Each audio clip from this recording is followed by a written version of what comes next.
So, what is going on YouTube? This is Sam from Team SamX here, and today guys, I am coming at you guys with my first place undefeated. Yes guys, undefeated Yu-Gi-Oh! Day deck profile for you guys today. So I really hope you guys enjoy this deck profile. And of course, as I progress in the deck profile, I'll be explaining to you guys on my card choices and the reason why I play them. And I piloted Monarchs to Yu-Gi-Oh! Day. This deck is just absolutely phenomenal. It's really good. It has an amazing matchup against the Pepe matchup, of course. And today I played 8 rounds. So there was 5 rounds of Swiss, and in Swiss I faced against 1 Monarch player, which I 2-0'd, and the rest were Pepe players, so I faced 1 Monarch and 4 Pepe. So my locals were pretty meta. There was no rogue decks. It was all Monarchs and Pepe today. And basically, against those 4 Pepe matchups, I literally 2-0'd all my opponent. So in the first 5 rounds of Swiss, I was undefeated, of course. And then moving on to top 8, what is it called? Yeah, moving on to top 8, I faced 1 Monarch player, which is the only game that actually went to game 3, and the rest were 2 Pepe players, which I 2-0'd as well.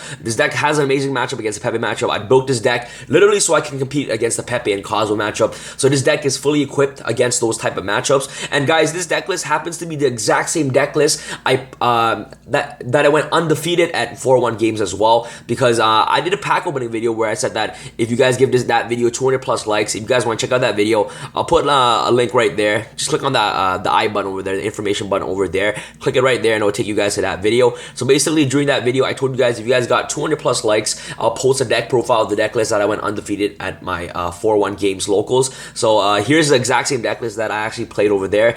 As I said before, guys, this deck has like an amazing matchup against a Pepe matchup, and you guys will understand how great this deck is. And the good thing about this tournament day on Yu-Gi-Oh! Day is that it was actually the best day ever for me. So this is kind of like a tournament report for you guys. It was my first tournament that I actually my second tournament actually that I competed with this deck. And of course, during my Astro Pack entry, I also pulled an Ultimate Rare MST. So you know what? It was like an amazing day for me. But nonetheless, without further ado, let's get started with this deck profile. And of course, guys, this deck tends to be a tad bit different from the deck profile that I posted up before on my channel. If you guys want to check out that deck profile as well, click on that I button and I'll show you guys all the suggestions videos on what videos that I suggest you guys to watch. So I would recommend you guys watching those videos. That would be absolutely amazing. So what is it called? This deck is a 45 card deck. So you guys are probably gonna say, what? 45 cards in Monarchs? Why do you play 45 cards? And the reason being is because I feel like this deck deck thins too much, and 45 cards does not hurt the deck at all,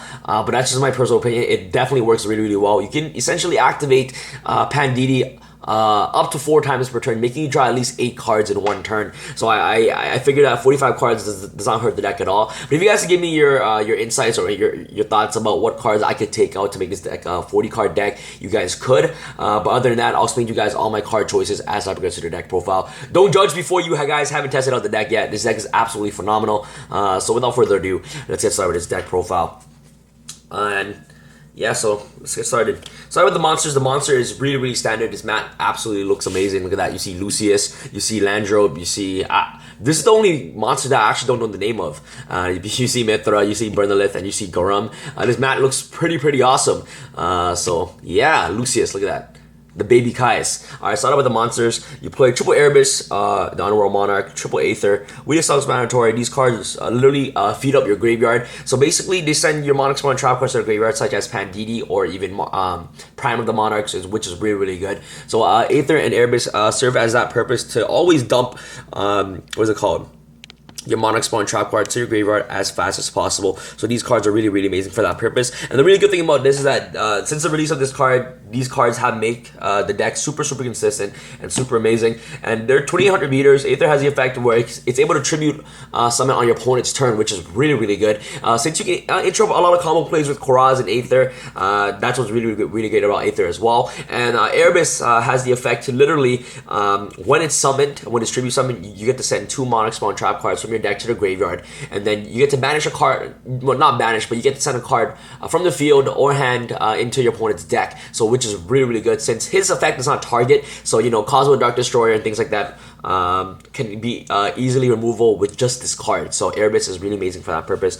Love erebus. He's like one of the best boss monsters in the deck, especially if you're going first with domain field spell and your opponent starts out with 5 cards in their hand. This card is amazing for that purpose. So love playing the erebus. And erebus has a built-in recycling effect where he can ditch a deadpan DDs or dead tenacities in your hand to add this card right back to your hand. So erebus is really amazing. So triple erebus, really, really good. And he can always recycle back any of your monarchs if you want to see your mega caiuses again, your thesalos, or even the kuraz, or even the aither from your graveyard to your hand. You can always use his effect to recycle those monarchs. So he literally essentially make you have infinite monarchs in the deck.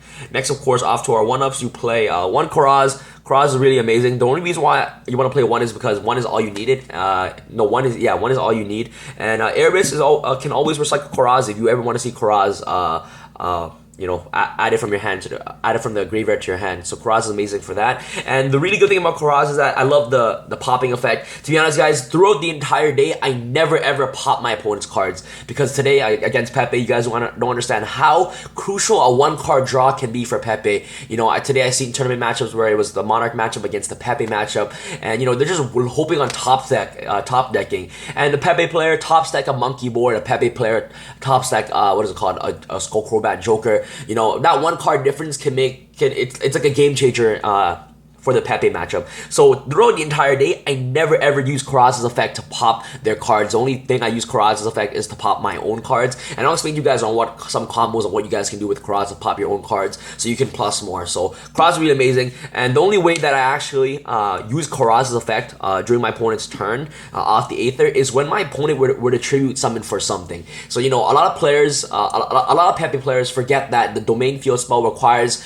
me to have a tribute summon monster and you do not have a tribute monster. So once they tribute for the monkey board, which some players did today, but a lot of Pepe players did not do that because they don't read the domain field spell. They just believe that once the domain is on the board, you can't use your extra deck at all. So what some players did was that they pendulum summon cards, they tribute summon. They pendulum summon like 4 monsters and just end their turn. Next turn, they just tribute summon for monkey board and just go off from there. So that means that once they tribute summon something, they're off the lock from the domain. So once they do that, and I have an aither in my hand, I always activate aither's effect to tribute one of my tribute summon monsters, and then bring out kuraz. And the only card I'll pop off the kuraz is probably the monkey board, and that's pretty much it. And that's the only draw that they'll ever get, because I want to lock them from using the extra deck as much as possible. So that's the only way that I would utilize kuraz correctly to pop your opponent's cards, is to pop their tribute summon monsters if they're trying to get rid of the lock. So kuraz is amazing. Next, we're going to play the one thesalos. He's really good only if you're going first, to be honest. Usually games 2 and 3, I always side him out. He isn't that great, but getting information in your opponent's hand, hitting the Skull Crobat Joker, and things like that for your opponent's hand is really, really good. So one thesalos. And next you play the one mega caius, the Mega Monarch. This card is really, really good, especially during mid and late game. This card is amazing, especially if you can banish their Skull Crobat Joker as fast as possible, or even their monkey board. If they tribute something for the monkey board, and you banish the monkey board off the caius, the Mega Monarch, they have to banish every single copy in the deck. So caius, the Mega Monarch is really, really good for that purpose. And what is it?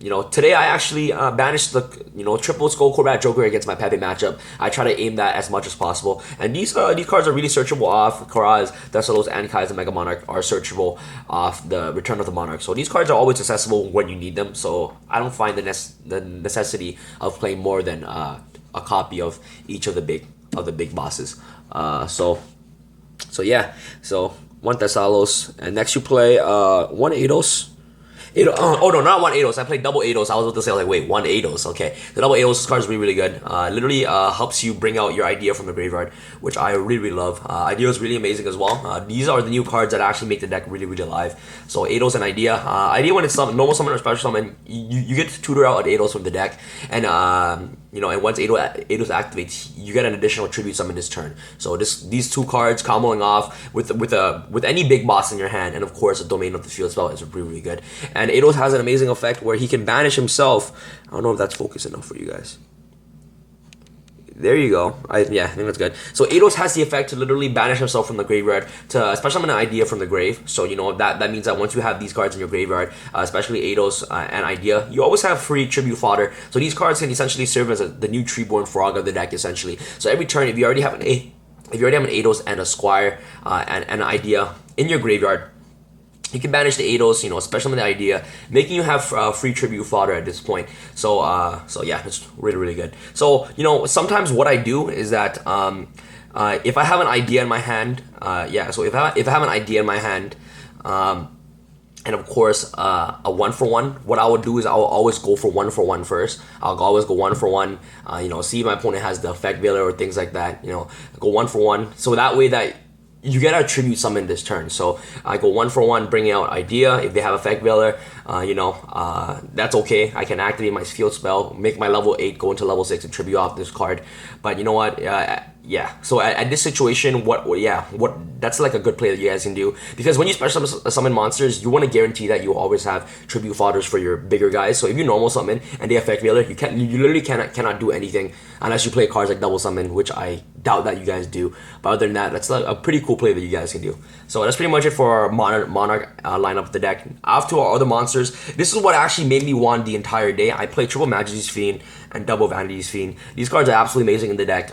People are telling me that I'm crazy. I showed a lot of people my deck list, and I play these cards. It's just really crazy. This card is really amazing because it literally locks down the Cosmo matchup. I want to compete against a Cosmo matchup as much as possible. I'm telling you guys right now, the Tin Can Turbo is really scary. I'm scared of that matchup. A Tin Can Turbo, Call the Haunted, can enter a lot of combo plays with this deck. So I was like, gotta definitely put in triple Majesty's Fiend. And these Majesty's Fiend comboed off really well with Tenacity and of course Return of the Monarch. So these Majesty's Fiend has great synergy with the deck. Well, unlike Vanity's Fiend, the only downside about Vanity's Fiend is that it's 1200 defense, so it doesn't combo off with Tenacity or even Return of the Monarch. So other than that, Vanity's Fiend put in a lot of work today. I always see Vanity's Fiend in my hand because you decked in a lot. You always activate Pandini multiple times per turn, so you're always gonna have access to these bigger guys as much as possible. Vanity's Fiend literally against the Pepe matchup, they do not main an out to this card unless they main Partnaga, which I doubt that a lot of people do these days. They don't even main Partnaga anymore. They usually slide Partnaga just for the Monarch matchup. So it forces your opponent to sign in Partnaga and things like that. And Vanity's Fiend locks your opponent from using the extra deck. So Vanity's Fiend with the domain and the March of the Monarchs, literally GG. You can't beat that. So Vanity's Fiend is really good. Locks on your opponent from special summoning at all. And Pepe does not main deck out other than Partnaga to out this card. And they don't even main Regeki, by the way. So Vanity's Fiend is really good. And in my last deck profile, I only played the 1-0s, but I found like I decided to build my deck list around like an anti-meta type of build, to compete with the meta as much as possible. This Majesty Fiend, believe it or not, is really great against the Monarch matchup as well. Idea can't activate, Aither can't activate, Erebus can't activate, and the only way that they contribute out their monsters is if they get rid of it through Stormforth. So Majesty Fiend is really good, especially against the Monarch and Cosmo matchup as well. And Vanity's Fiend just locks on the Pepe matchup, which I really like. So that's pretty much it. So you want to play the 5 Fiends. And next I played, this is pretty much crazy, but you have to play this format. Triple Effect Veiler. This card is amazing, especially against the Monarch matchup. You want to Veiler their idea as much as possible. I explained to a lot of Monarchs players that, once you Veiler the idea, your opponent literally sits there and like, okay, what do I do? You're stuck there. Like the Monarch player is just literally stuck there unless they have like a 1-for-1 and then they tutor out 1-for-1 into an idea. But I believe that you only use the effective idea once per turn. Yeah. So once it already activates, you can't use it again. So unless you go into 1-for-1 idea, and your opponent effect Veilers and then unless you have a domain field spell, you can make your levels 8 monster level 6 and tribute that off. But other than that, usually once the Monarch player normal summons the idea, you effect Veiler it, they sit there and like they can't really do anything from that point. They have to end their turn and things like that. So ideas, Veiling the idea is really crucial. I tell all players, they ask me, Sam, how do I beat Monarchs? I tell them, Veiler the idea. That's it, Veiler idea. You don't even wanna Ghost Ogre the what is it called? The edos, because if you Ghost Ogre the edos, your opponent gets you still get the additional tribute summon because his effect has already activated. So edos is really good. So triple effect Veiler is definitely crucial in this format. And Skullcrobat Joker is definitely one of the best cards in the Pepe matchup. So Veilering the Joker really hurts your opponent, believe it or not. Veilering that Joker hurts. Sometimes they'll go monkey board Joker, you effect Veiler, they're like, okay, I have no other plays that I can do. And especially Veilering the Ptolemais, they neg a lot from just if you Veiler the Ptolemais. So and I'm talking about effect Veiler, but he's one of the best cards in the deck, in my personal opinion. And next we play triple Maxi. Maxi is phenomenal in this deck, especially against Pepe matchup. I usually side this out against the Monarch matchup. I usually slide double copies or even triple copies in the deck, so I can play in cards like Fog King or Lancia, things like that. Maxi especially is really great against Pepe matchup. You know, if they ever Veiler my idea, and I have a Maxi and Veiler in my hand, I know that I won't die this turn 100%. So, you know, I Maxi them, stop them from going off. And once they go off, and if Monarchs have tons of cards in their hand, they win. Like Monarchs, you know, you draw into Stormforth, you draw into Panditi, you draw into Domain, you draw into, of course, Idea and things like that. So, you know, once they go off with the Maxi, I know that I'm not gonna die this turn because I have Effect Veilers in my hand, and you know, and things like that to stop them from going off of their play. So Maxi's Effect Veilers are definitely a must-off in this style of deck list, in my personal opinion. And Vanity's Fiend, look at this, like, you know, triple Majesty, double Vanities, and the 6 hand traps literally are already anti-meta against most decks this format, so it literally locks them down. So that's my personal opinion. You just decked in a lot. You know, you're decking a lot by, you know, these cards sending cards to the grave. You decked in by sending Panditi and things like that. So yeah, in my personal opinion, 45 cards does not make a difference for me. But if you guys don't want to play 45 cards, you guys don't have to. You guys can cut out some cards in the deck if you guys want. But I definitely think that triple Maxi and triple Effect Veiler are a necessity, especially in the main deck. So that's pretty much it. Yeah, guys, you guys don't understand how many times I Veilered the Monarch matchup and Veilered the Coco Back Joker, and my opponent just end their turn. And I Maxi they're forced to end their turn as well. So if they end their turn, I'll go Domain and I'll go off. I'll set out my grave and things like that. And then you just lose next turn. Off to our spells, you play triple Domain, really good, guys. A lot of people need to read this card properly. If you control tribute summon monsters, you're off from the lock. So make sure that you want to tribute summon cards as much as possible. And a good Pepe out is tribute summoning for the monkey board, and even going part Naga on your Skull Back Joker, which is really good. So triple Domain. Next you play, of course, triple Tenacity, the search of the deck, another deck dinner. Of course, Panthecium. I still call this card Panditi, by the way. I feel like Panditi is definitely a better name than Panthecium, but you know what? That's not me to decide. It's Konami. So triple Panthecium. This card is really good. Literally, his effect is just broken. This card is like one of the best cards in the deck. This card is so broken. You activate this card, you set up your grave, you draw cards, you banish cards to your graveyard to add more cards to your hand. Look at that. It's just advantage over advantage over advantage. It's just stupid. So triple Panthecium, I feel like this card is super unfair. Next you want to play, of course, triples the Monarch Stormforth. And the reason why I'm playing so many tribute summon monsters is because of these guys. You know, these guys are really good with Monarch Stormforth. I felt like as long as our opponent has monsters on the board, these cards can never be dead. So Stormforth is really amazing for that purpose. I love Stormforth. So yeah, so triple Stormforth. What is it? Yeah, triple Stormforth, amazing. And especially against the Cyber Dragon Infinity, this card is one card out to automatically make Cyber Dragon Infinity negate this. So really good.